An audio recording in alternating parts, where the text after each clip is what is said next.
এখানে অনেক মানুষ আছেন এখানে ঘোরাঘুরি করার জন্য। তাই তো আমরা সাদা দরবার, এটাই তো আমি লাকি যে আমি দেখতে পাচ্ছি। এখানে রয়েছে দিয়ালো বাংলা নারায়ণঘাট। এখানে একটু বাগান আছে। টিকটক করবেন? না, টিকটক করব না। এই ধরনের আমার জায়গা আছে। নমস্কার বন্ধুরা, কেমন আছেন সবাই? আশা করি সবাই ভালো আছেন। আমি একটু আজ নতুন জায়গাতে পৌঁছে দাঁড়াচ্ছি। আমার সাথে আছে আপু, হাই বলবেন একটু। হাই। আমার সাথে আছে একটু ক্যামেরা, দেখি এখান থেকে ঢুকা যাবে কিনা। দাঁড়ান একটু দেখি। এটা জাদুঘর, এটা প্রায় 1 বছর ধরে এটা খোলা আছে নাগরিকের জন্য, না হলে এটাই বন্ধ থাকছে। এটা শুধু সেনাবাহিনী এটা ব্যবহার করে। এই দিয়ালো বাংলার এমন জায়গা, এটা আমার নারায়ণঘাটের নিকটে। এটা দিয়ালো বাংলা মানে একটু দরবার আছে, রাজকালীন দরবার। এটা শুনেন তো, এটাই আমার হচ্ছে রাজকালীন দরবার। রাজকালীন দরবার। এটা প্রতিস্থাপন করেন আমরা রাজা মহেন্দ্র এটা প্রতিষ্ঠান করেন। তাহলে তার মারা গেছেন এখানে, তার একটু সমাধিও আছে। তারপর এটা আগামী কয়েক মাসের পরে এটা খোলা হয়, না হলে এটা আমি ঢুকাতে পারবো। ও, তাহলে অনেকদিন এটা বন্ধ ছিল? বন্ধ না, কিন্তু এটা নাগরিকের জন্য এটা খোলা না। জন্য বন্ধ ছিল। হ্যাঁ, নাগরিকের জন্য বন্ধ। এটাই তো আমি লাকি যে আমি দেখতে পাচ্ছি। আচ্ছা, এইরকম হলো পাশে বন বা জঙ্গল, এত গাছপালার মাঝে এরকম একটা জায়গা, এটা দেখতে সত্যি অনেক সুন্দর। হ্যাঁ, অনেক সুন্দর। আমারও এটা তৃতীয়বার। আমিও এখানে একটু কয়েক মাস আগে এসেছি, কিন্তু এটা ছবি তোলা হয় না এখন পর্যন্ত। আমরা ছবি তুলে একটু প্রমাণ দিতে হবে। হ্যাঁ, অবশ্যই। আর শুধু বাংলায় কথা হবে, নেপালিতে হবে না। এই ধরনের আমার জায়গা আছে, বৃহৎ একটু জায়গা, কৃষ্ণচূড়ার একটু গাছ। আমরা পৌঁছে গেছি একটু এখানে ঢুকার গেটে। এখানে রয়েছে দিয়ালো বাংলা নারায়ণঘাট, ভরতপুর, নেপাল। আমি এই জায়গাতে, এটা দরবার যেখানে এটা হচ্ছে ভরতপুর মহানগরে ভিত্তিক, নারায়ণ নদীর তীরে এটা অবস্থিত। একটু ছোট, বৃহৎ না, এটা একটু ছোট। অনেক মানুষগুলা এখানে ঘোরাঘুরি করার জন্য। এটা একটু বাগান আছে। এই রাজ দরবারে বিগত 1 বছর থেকে সর্বসাধারণ নাগরিকের জন্য খোলায় থেকে। এখান থেকে তো ইলা হোটেলও দেখা যাবে এখানে। এটাই তো ইলা হোটেল। আমার ইলা হোটেল এটা আমি আপনাকে বলছি যে এটা মৌলা কালিকার মন্দির।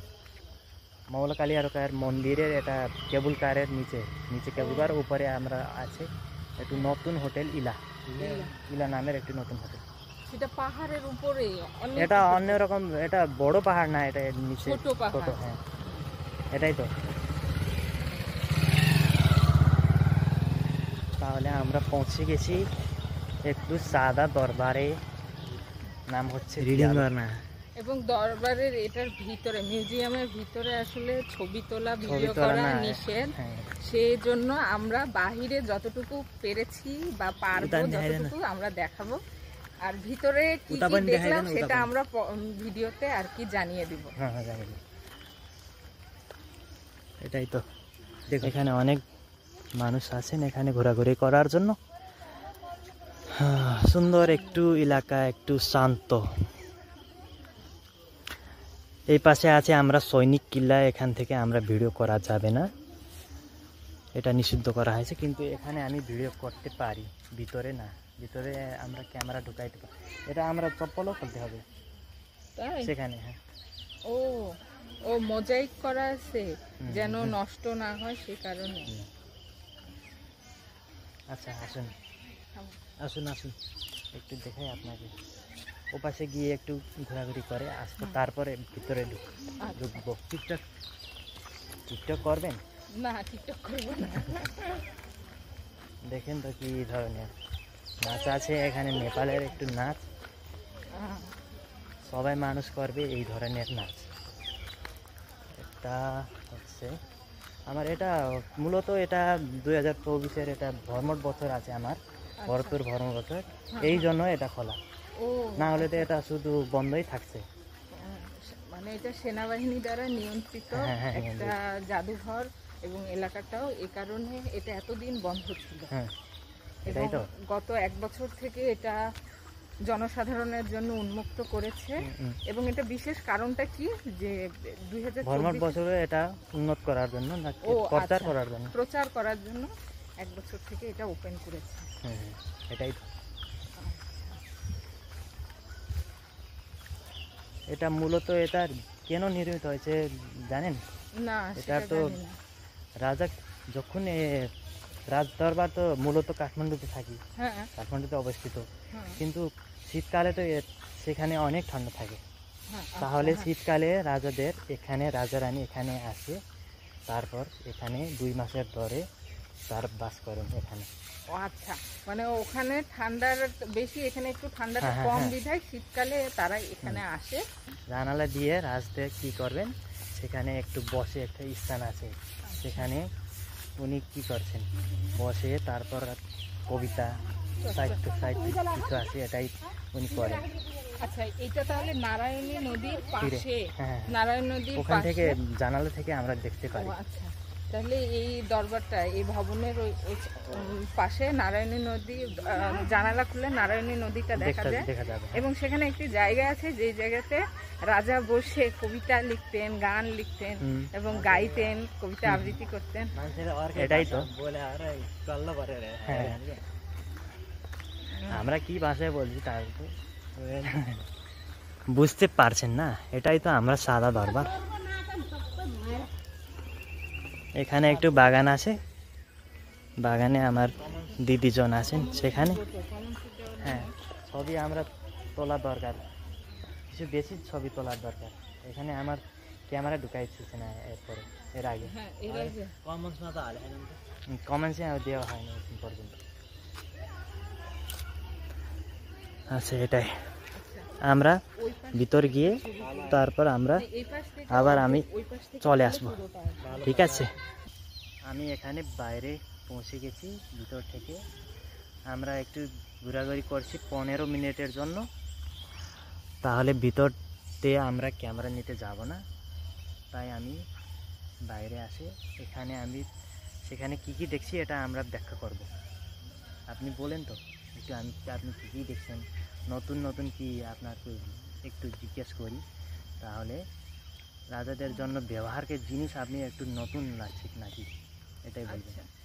আমরা ভিতরে যেতে হয়েছে, সমস্ত মোবাইল, ব্যাগ এবং জুতা বাইরে খুলে সমস্ত একটা লকারে রেখে তারপরে আমাদের যেতে হয়েছে। এবং আমরা আসলে কোনো ভিডিও, ছবি কিছুই ভিতরে তুলতে পারিনি।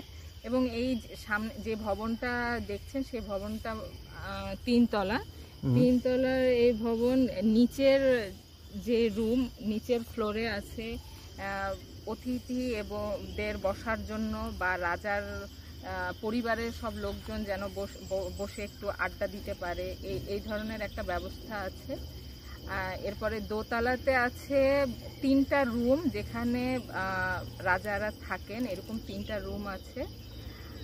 এছাড়া তার উপরে যেটা একেবারে টপ ফ্লোর 3 তলাতে, সেখানে আছে ডাইনিং এবং একটা তাদের টিভি রুম আছে। আর আরেকটা আছে প্রেস, এবং প্রেসটার ওই জানালা খুললেই নদী দেখা যায়। এবং সেখানে বসে আমার মনে হলো যে কবিতা চর্চা এবং বা কোনো যদি প্রকাশনা বের করতে হয় সেখানে কাজটা করা হতো। এবং তার পাশে আরেকটা আছে গেস্টদের থাকার জন্য, যদি কোনো বাহির থেকে রাজাদের অতিথি আসে তাদের থাকার জন্য প্রায় 7টা বিছানা এবং বাথরুম আছে। মানে সেটা একেবারে 2 আলাদা সাইড। তো এই 3 তলার মধ্যে যেই জিনিসটা আমি দেখলাম, যে রাজাদের যে ব্যবহারের যে জিনিসগুলো, বিভিন্ন ফুলদানি, তারপরে বিভিন্ন শোপিস, তারপরে তারা যে চুরুটটা খেত, এছাড়া আরও অন্যান্য কিছু জিনিস আছে, টেলিফোন। এর মধ্যে বেশিরভাগ কাচের যে জিনিস, সেটাতে দেখলাম যে সেটা আমেরিকা থেকে বা ইউরোপের কোনো দেশ থেকে আনা। নেপালের যা ব্যবহার করা নেপালের জিনিস, এটা খুব কম দেখলাম এর মধ্যে।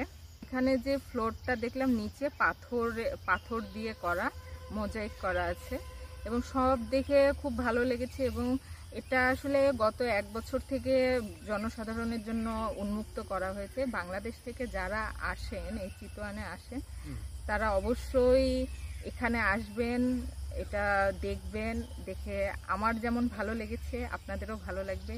চারিদিকে অনেক গাছ, একপাশে নদী, তারপরে এই ভবনটি, সব মিলে দেখার জন্য ভালো এবং জ্ঞান অর্জনের জন্য অবশ্যই এটা দরকার। এবং নেপালের ইতিহাস জানতে হলে এটাও একটা অংশ আপনারা জানতে পারবেন। ধন্যবাদ। জাদুঘরে বের হয়ে গেছি এখন। জাদুঘর আমরা ঘোরাঘুরি শেষ। তাহলে আমরা এখন থেকে আমরা বের হয়ে তারপর আমরা একটু ঝর্ণাতে যাব। ঝর্ণার নাম হচ্ছে সিন্তি ঝর্ণা। এখান থেকে প্রায় এটা 20 কিলোমিটার দূর। এটাই তো। আচ্ছা, আপনার সাথে দেখা হবে নতুন ভিডিওতে। আমার সাথেই থাকুন।